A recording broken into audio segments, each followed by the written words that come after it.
Let's mic देश का मिजाज ईस्ट।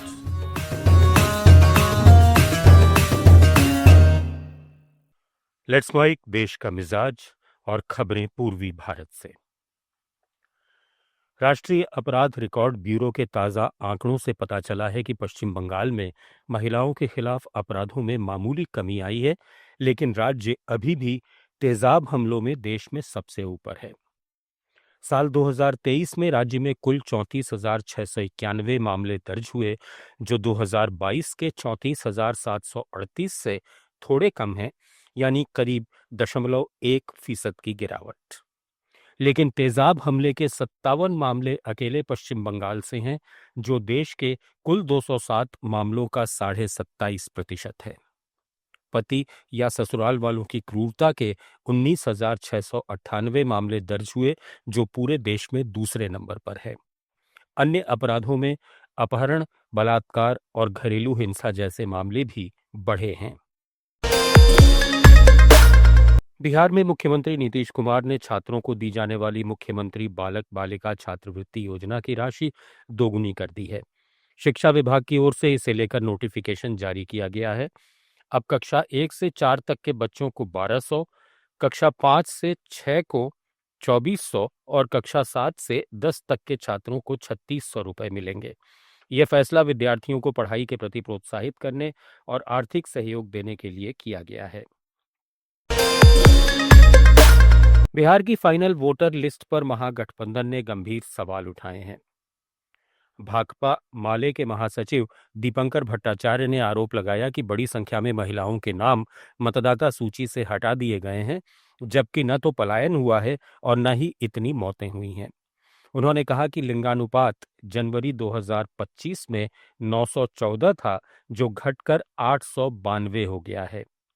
कांग्रेस ने भी सूची पर आपत्ति जताते हुए कहा कि जितने नाम हटाए गए हैं, उससे कहीं कम नए जोड़े गए हैं और पार्टी इसे मतदाताओं के हक की लड़ाई मानकर आगे बढ़ाएगी। चुनाव आयोग के मुताबिक विशेष गहन पुनरीक्षण के बाद बिहार में अब कुल 7,41,92,000 से ज्यादा मतदाता हैं। वहीं सुप्रीम कोर्ट ने साफ किया है कि अगर एसआईआर प्रक्रिया में गड़बड़ी साबित हुई तो इसे रद्द कर दिया जाएगा। इस मामले पर 7 अक्टूबर को अंतिम सुनवाई होगी। झारखंड में राज्यसभा सांसद आदित्य साहू को झारखंड बीजेपी का कार्यकारी अध्यक्ष नियुक्त किया गया है। आदित्य साहू की नियुक्ति रविंद्र कुमार राय की जगह हुई है, जो पिछले साल विधानसभा चुनाव से पहले कार्यकारी अध्यक्ष बने थे। आदित्य साहू पहले प्रदेश इकाई में महामंत्री रहे हैं और झारखंड चुनाव में कोल्हान मंडल के प्रभारी भी थे। रांची के ओरमाझी निवासी आदित्य साहू लंबे समय से पार्टी से जुड़े हैं और कार्यकर्ताओं के बीच सीधे संवाद रखने वाले नेता माने जाते हैं। छत्तीसगढ़ लोक सेवा आयोग भर्ती घोटाले में सीबीआई ने खुलासा करते हुए बताया कि 2021 की पीएससी मुख्य परीक्षा का प्रश्न पत्र साल 2020 में ही लीक कर दिया गया था। पीएससी की पूर्व परीक्षा नियंत्रक आरती वासनिक ने इसे रिटायर्ड आईएएस जीवनलाल ध्रुव के माध्यम से लीक कराया था। सीबीआई की चार्जशीट में सामने आया कि आयोग की परीक्षा प्रक्रिया में गंभीर अनियमितताएं हुई।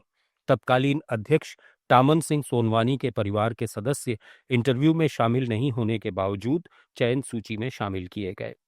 इस मामले में अब तक कुल 12 आरोपी गिरफ्तार हो चुके हैं, जिनमें पीएससी अधिकारी और चयनित उम्मीदवारों के परिवार के सदस्य शामिल हैं। सीबीआई ने लीक प्रश्न पत्र और उत्तरों की कॉपी भी बरामद की है।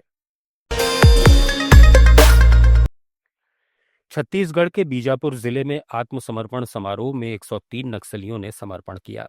इनमें 49 ऐसे भी थे जिन पर कुल 1 करोड़ रुपए का इनाम घोषित था। सरकार की आत्मसमर्पण और पुनर्वास नीति के तहत प्रत्येक कैडर को 50,000 रुपए की वित्तीय मदद दी गई। इस मौके पर दांतेवाड़ा रेंज के डीआईजी कमलोचन कश्यप, सीआरपीएफ बीजापुर के डीआईजी बीएस नेगी और बीजापुर के एसपी जितेंद्र कुमार यादव मौजूद रहे।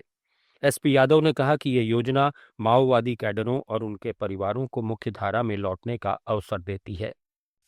आप सुन रहे थे let's mic more than radio.